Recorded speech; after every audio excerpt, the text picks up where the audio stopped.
Welcome everyone to another episode of the Life of Charles Schmidt. Today is episode what? 14. 14. Yes, that's right. And today we will be talking about the mistakes in life. It's been going on a long time. I know, 14 episodes. That's a long time. That's a lot of Charles' lifestyle, Charles' life story. So I think that yeah, will be doing great, and there's more to come actually. We're probably gonna run out of ideas at some point, but so far there's still a lot to know about Charles. So, Charles, welcome one more time. Thank you. And in this case, you're soon to be 85, and I'm sure that there may be a lot of mistakes that you remember that you have done in life. Probably some bigger than others. Probably some that you regret doing. But this is the purpose of this episode to find out about what those mistakes are and to hear from you about what you did to address them. What do you think about that? So, the first question, Charles, that I got for you to begin this episode is what kind of mistakes have you done in life?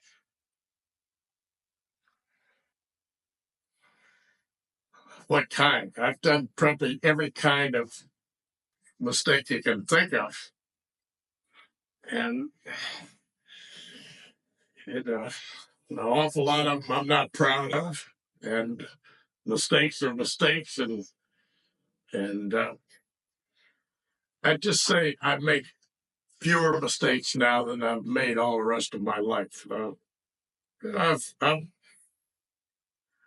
Most of my mistakes are from just plain irresponsibility and not realizing the value of education, what my purpose was. And if I would tell somebody I'm going to do something, I may or may not do it. I was unreliable. And all these people that I've discussed in earlier things that people disappoint me, don't do what I think they did.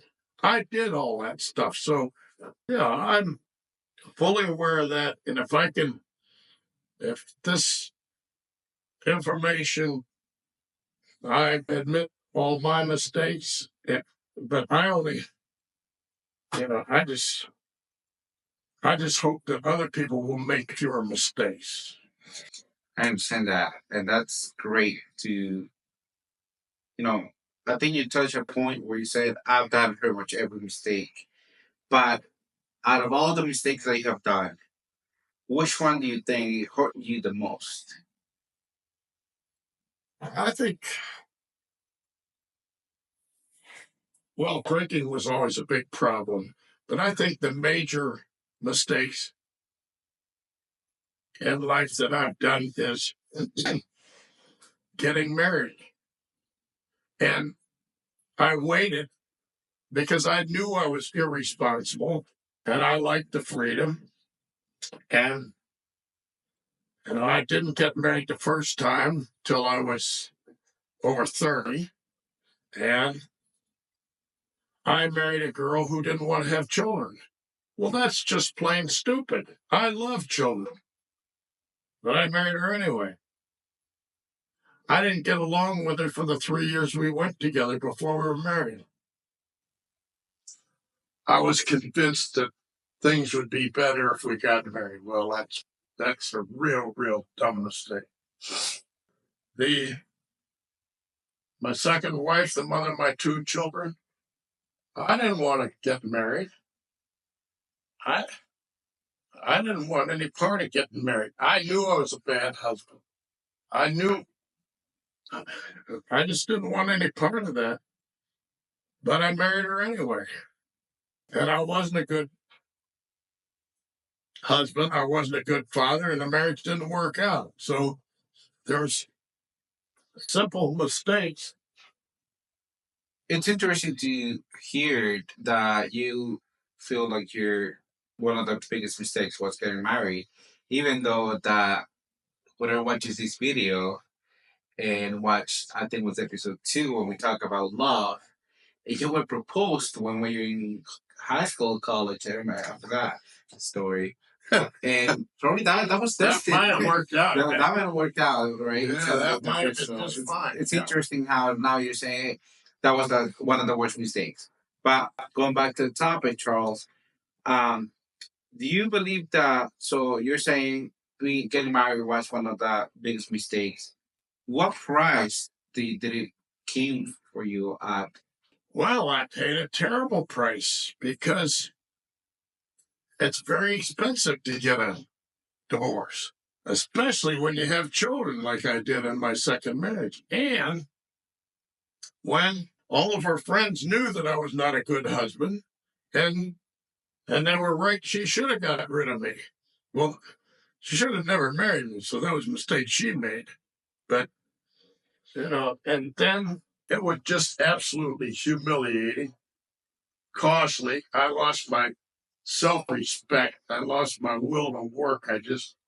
I lost my self-confidence. Uh, it was a terrible experience, and I paid a considerable price for it and was on the verge of suicide. And that would have I would have missed out on a whole lot if I'd have done something like that. So yeah, Okay. Up to this day, have you been able to amend that mistake? I mean, I know that you're yeah, no longer married, but yeah. I've been able to make amends, and I've made the number one person I've made amends to is myself. In other words, I'm not, I've gotten my self respect back. I said I'm making amends, and at least I'm on a journey to make amends. I'm in the process of making amends. As long as I'm trying, it doesn't make any difference if I don't do the right thing. If I'm trying to do the right thing with complete honesty and integrity, that that's all that I can ask of myself. okay. So when you said that I didn't want to get married, she should have divorced me because I wasn't a good guy. Do you feel the pride ever got in the way of doing the right thing, or do you think it was just more like I want, she's the one and she wants to get married, so I'm gonna do it anyways? I don't think it was pride. I think it was just poor judgment. Boy, I remember, by coincidence, all of this stuff comes back to me. I was at this party yesterday, and I saw a guy that I know is the half brother of one of my very good friends back in Fort Lauderdale 60 years ago. Now, this guy, Eddie Marshman, what would happen is I would change girlfriends about every 3 months because I didn't want to get into a long-term commitment. I didn't want to have to marry. You don't want the real gain. But anyway, I saw this guy at the club yesterday, Homer Marshman. His buddy of mine was Eddie Marshman. I went over and I said, you know, your brother was one of my best friends 60 years ago, and I just want to introduce myself. And he was there with his son and his grandson and all this kind of stuff. And I said, how? I didn't know how old. I knew he was considerably older than me, a little bit older. And I know he'd been dead for a while. I said, when was your brother born? He said, well, he was born 1929. So if he's born 1929, if he was still alive, he'd be 96 years old now. But what would happen is we have these bachelor club parties, and I was always, breaking up with my girlfriend, and they'd go over to Eddie Marshman's house, and they'd cry on his shoulder and tell him how I'd mistreated him and this and that, and I mean, all my girlfriends go over there. One of them spent the night over at Eddie's house. He was consoling her. Oh, jeez. That's crazy. So, So when you talk about your wife and your family, your kids, and how you were, not a good father, was there ever a moment when that make you feel like you let everyone down? well, yeah, I felt that all the time. But there, they say I can make amends now. But now I only have a limited amount of time and a limited amount of energy.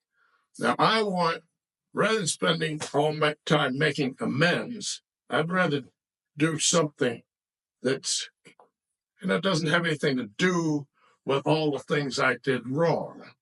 In other words, what can I do to make the next generation not make the same mistakes I did? In other words, I don't want to operate from a guilty conscience. I want to operate from a positive point of view.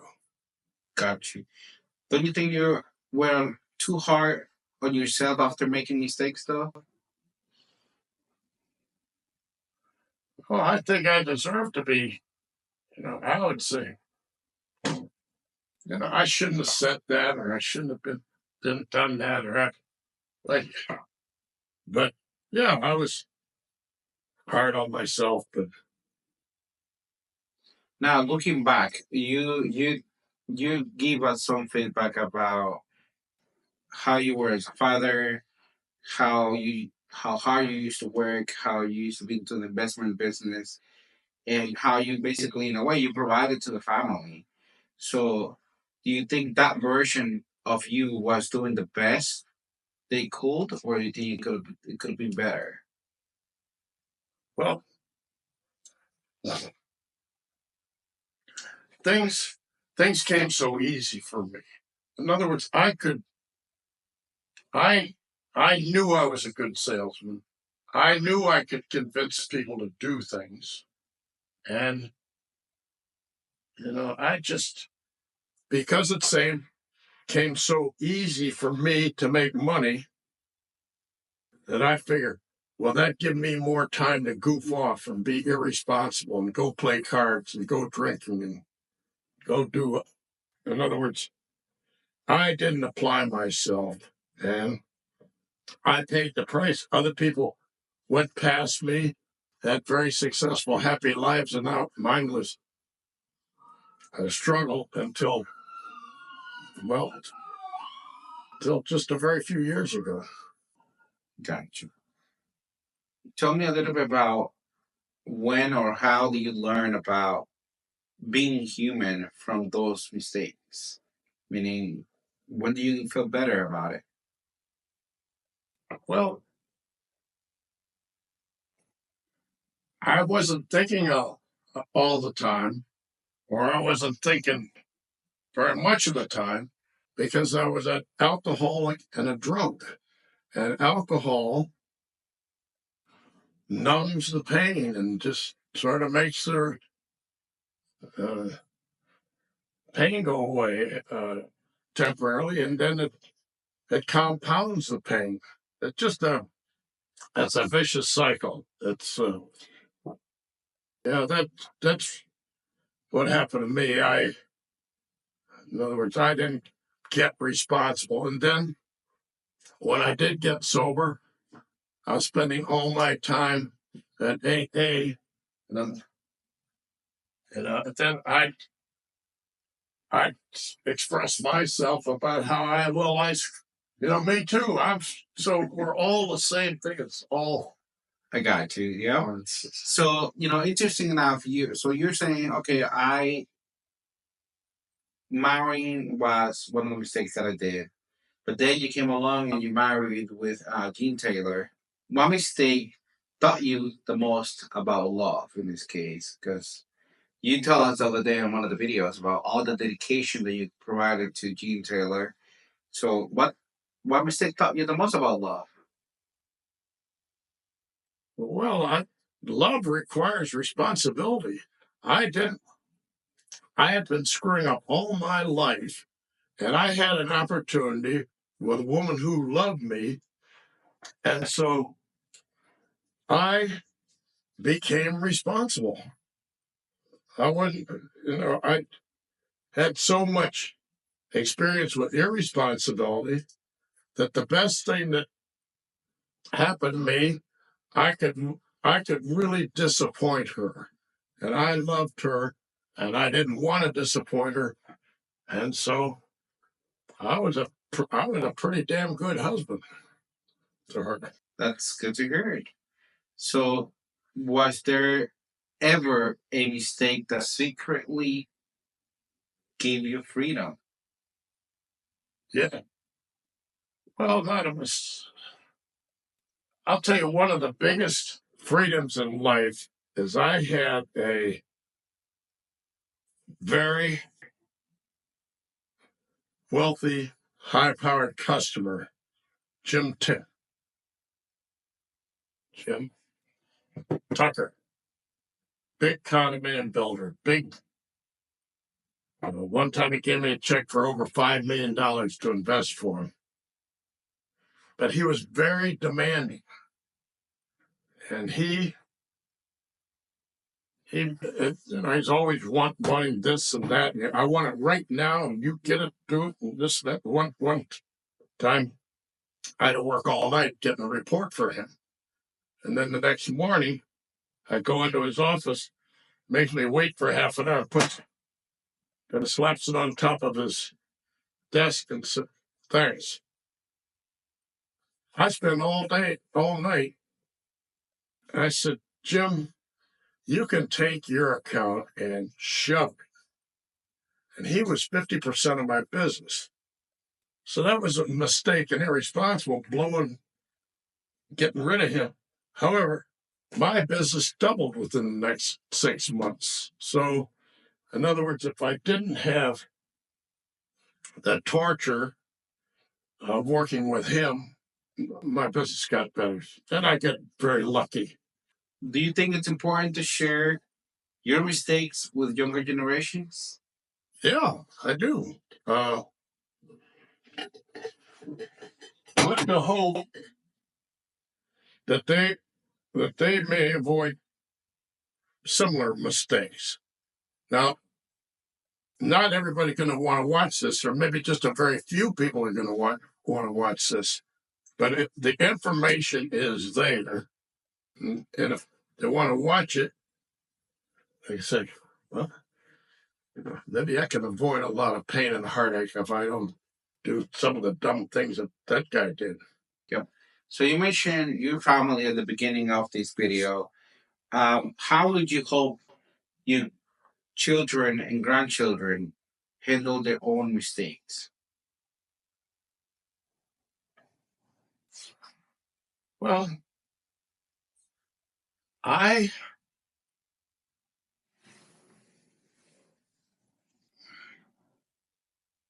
taking a long time to answer this particular question. The natural thing for a parent is to be very attached to the blood relation. They like, if I happen to be the king of a country, I would pass along the country to my son, he'd become the king, and he pass it down to his kid. I don't have the same feeling that blood is entitlement. When mentioned family and this and that, I judge each individual not as a member of my family. I think everybody is entitled to my respect and generosity, not based on their blood relations to me, but based on what they're willing to contribute to the world. In other words, how are you going to make this world better? So that's so, to roundabout way of saying that I don't have the same attachment to family as I do to people that I trust. Makes a lot of sense. And the last question I got for you today, Charles, is what do you want people to understand about who you are beyond the biggest mistakes? Well, these videos hopefully will generate trust that what I say is well-meaning. I'm not doing it for profit or to make a fortune or make myself famous or anything like that. If I can make one little contribution to somebody's life that they can use something and they can make one little contribution to somebody else's life, then this experience has been worthwhile. And if nobody benefits, at least I have benefited because I enjoy doing it. That's amazing.